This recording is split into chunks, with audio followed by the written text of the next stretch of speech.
Hello, y'all. Today is, I think it's Monday, isn't it? June 22nd, 2020. Well, wow. So, they hit me with the energy weapons again. I owe those bastards a diarrhea sandwich. The biological brother Sean, when we were little, he used to talk about making a diarrhea sandwich. So I owe the gang stalkers a diarrhea sandwich. So my video that I did a couple of videos ago, where I talked about myself being depressed, that video and another video I did yesterday, I don't remember which it was. Oh, about me posting the Cash App and PayPal in the on the title, and then now this one, me talking about me being depressed.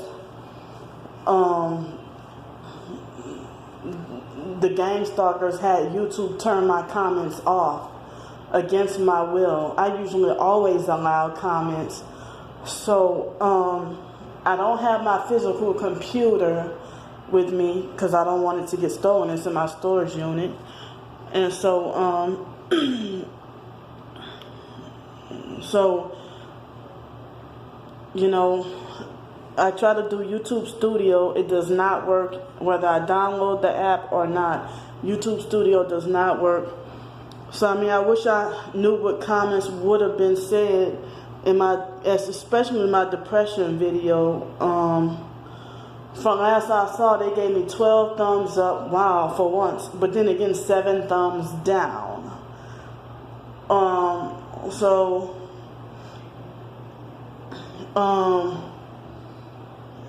It's like, ever since Alex did what he did, you know, ran me out of Pensacola, now I'm being attacked more heavily from both online and in person.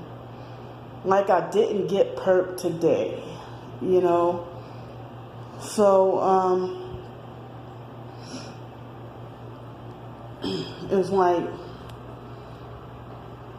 I don't know, I don't see how people will rather give into and believe a lie more than the truth. And they just blindly believe the lie and rumor. I mean, how is somebody else able to get in somebody's head about me? But the moment, if I say something about my own twin sister, everybody brickwall me, no matter who I talk to, stranger or whether I know them. How do they automatically know to shut me out and brickwall me? But my twin sister can get into so many people's heads. How do they do it? Not just my twin sister, but other gang stalkers and narcissistic abusers too. You know, so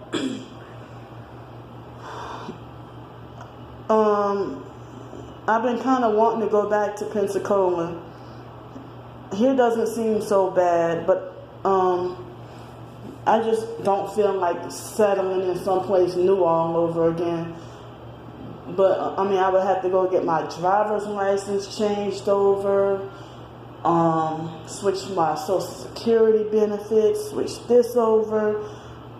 But at least I think they're trying to tell me that I have a better chance of getting food stamps, a higher, like they told me I was getting $194 out here, or $192 out here, rather than the $15 that I got in Pensacola, you know. So it's like there are a few jobs, like most jobs I've seen on Craigslist. There's no point in me trying to go to Indeed.com because they turn down every single, I mean, I can fill out 500 Indeed applications in one day, and they all, most, like, let's say 475 of them will get turned down, while the other 25 gets rejected. So, and if I do get accepted for an Indeed.com job, then it turns out to be scam. So,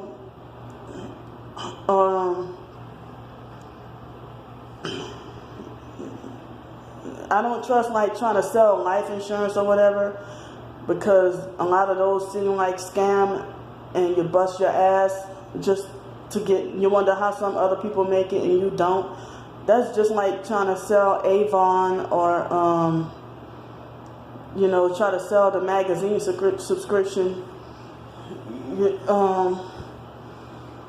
Those scam jobs I had, like in 2003, it seemed like in 2003, every job I tried to get was either a temp service or a scam.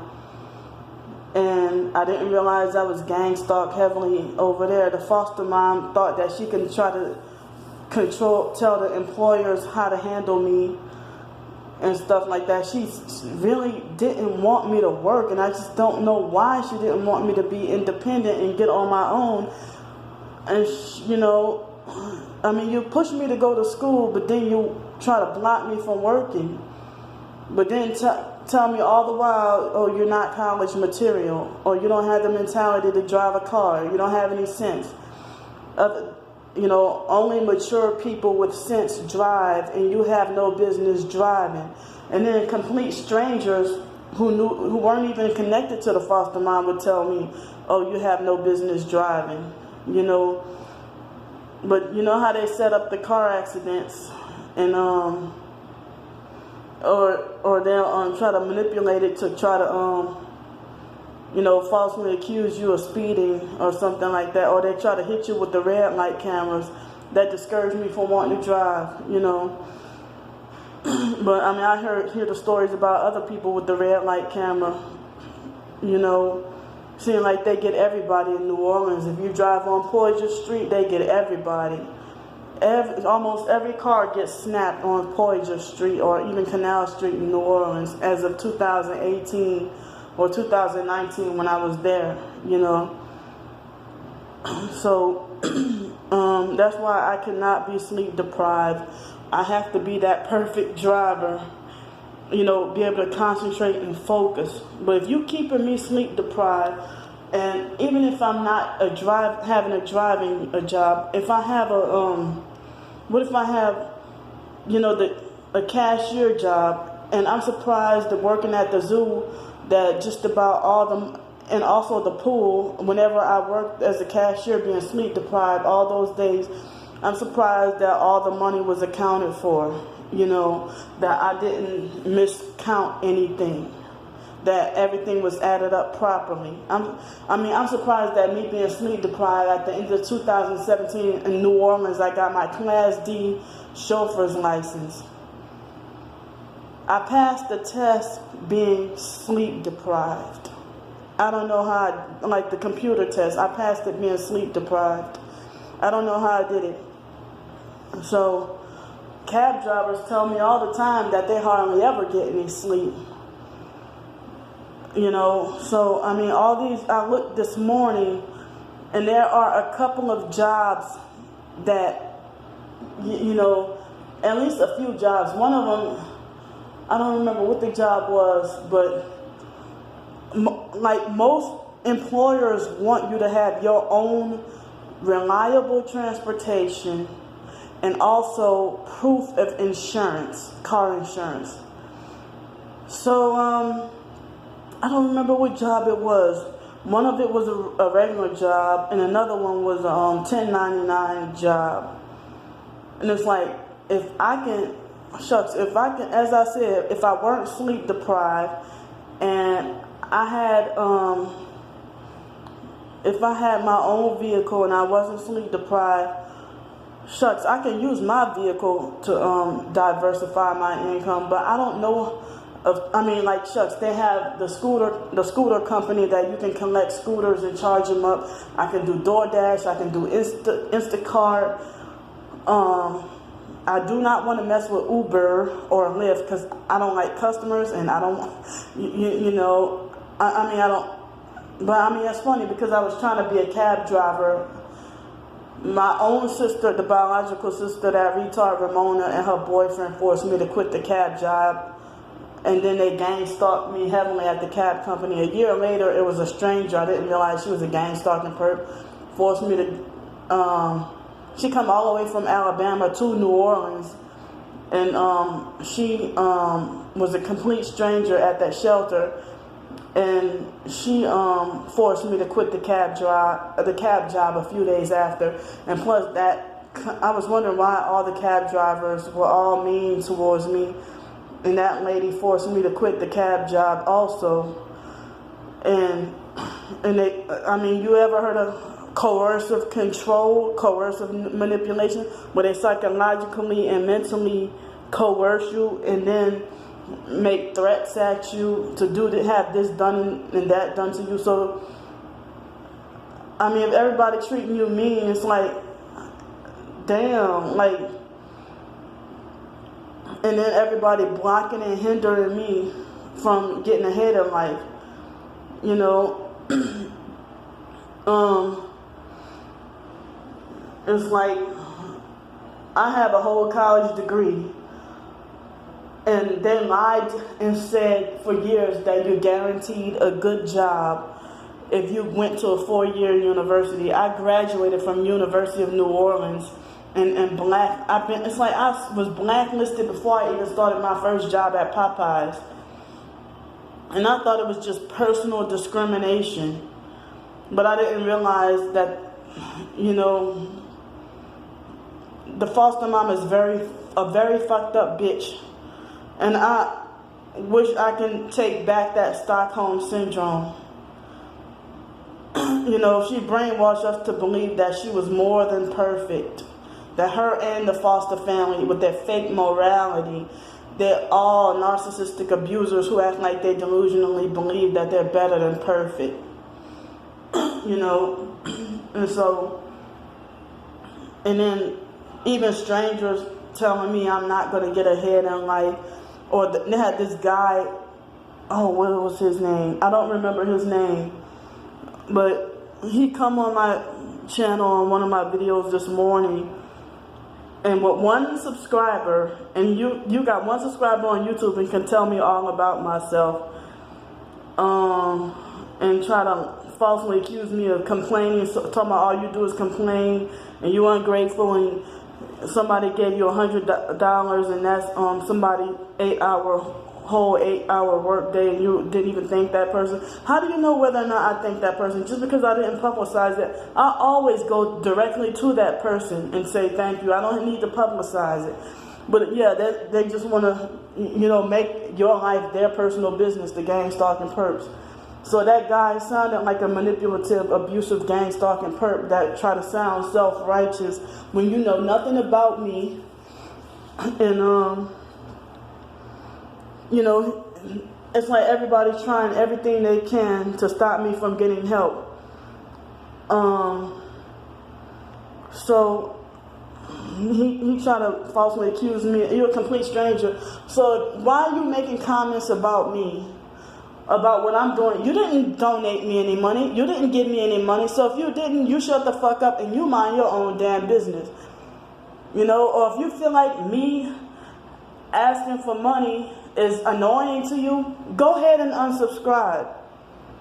But you don't do it to other people who are targeted, who literally do. They have a place, an apartment or a house, and they ask for donations. Not every targeted individual does, but some do. And you got a problem with me living in hotels, but you're not paying for it. You want to tell me go and live out in the woods? Oh, I've been told her go. Like, it's raining today. They have bears out in the woods. You know? So, they have bears, snakes, and everything out in the woods. And, you know, if I'm getting it on your nerves, you know, just go ahead and unsubscribe.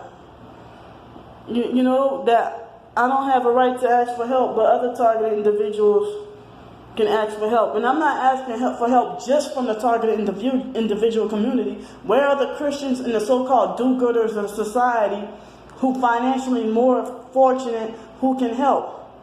All I'm doing is, I'm really not asking for people to pay for my life.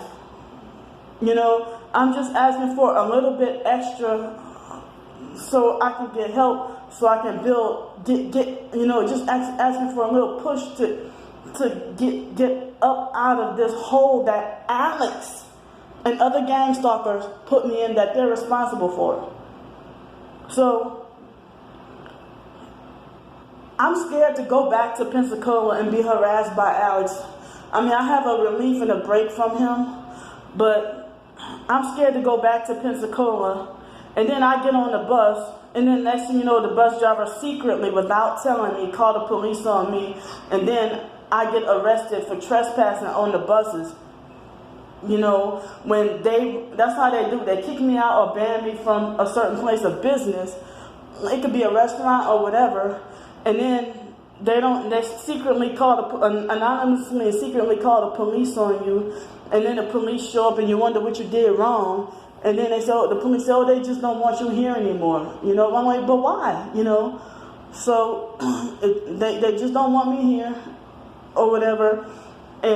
Or then they'll, you know, they haven't arrested me yet for it, but, you know, I've heard about other homeless people being arrested for quote unquote trespassing just because somebody doesn't want you there because you're just unwanted, you know. And then you can be like a loyal customer and the best customer and the most faithful customer, and then you just wonder why you kicked out, you know. So, I mean, I love the beaches. And I miss Pensacola because of the beaches. And they have some pretty good food and good restaurants out there too. You know. But temp service jobs won't the gang stalk me really heavily, or they want to plot to get rid of me. Because, you know, temp service jobs, real jobs won't hire me. It seems like nobody's really hiring in Pensacola right now, but I see a few jobs here in Mobile that, damn, if I had a vehicle, now if I didn't suffer sleep deprivation, I can, you know. So, I mean, someone's knocking on the door. So, what else I wanted to say, hold up, y'all.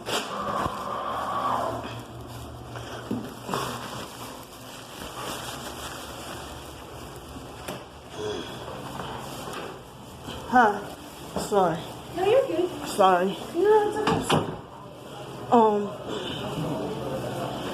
So I'm almost done. So excuse me.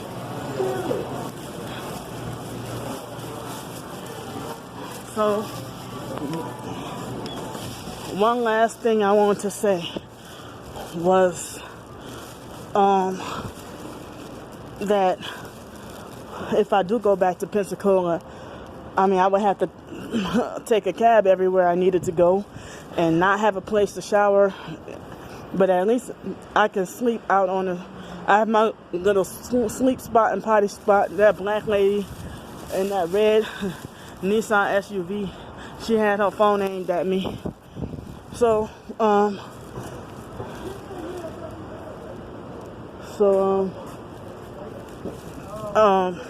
sorry. And then the police is right there. Bully fag cops, where's your donut? So, I can have that little sleep spot, but, you know, no place to shower or use the bathroom, and no place to be protected from the rain, because it rains a lot over there. So, yeah, I just don't want to take the chance. It's like, make me feel like as if I'm banned from the city of Pensacola and they won't give me any answers. They won't tell me nothing, you know. So this is where I stand right now. You know, if I was told that I'm not banned from riding the buses, I mean, I can go back to Pensacola tomorrow. But the lady who's the supervisor, she's always on vacation. You know, and then she wait years later to call you back with a fake fabricated story to blame you and make you out to be the bad person. So there are already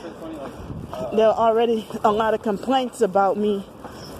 So it's easy for her to be like, yeah, let's justify banning her because she's been a problem or whatever. You know, when I try to peacefully mind my business.